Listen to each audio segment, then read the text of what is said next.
Hi everyone, in front of me I've got HUAWEI Nova 11 and let me share with you how to enable automatic system updates on this device.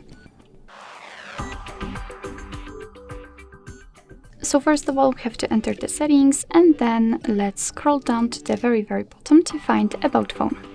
Now let's keep tapping on the software version to enable the developer options, and if you want to learn more about them, I highly recommend to check our tutorial because we are talking more about it.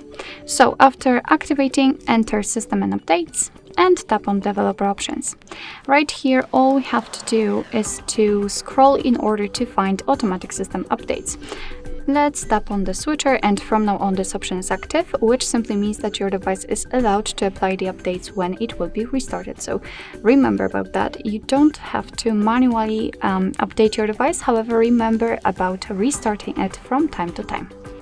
Alright, so that will be all. Thank you so much for watching. I hope that this video was helpful, and if it was, please hit the subscribe button and leave the thumbs up.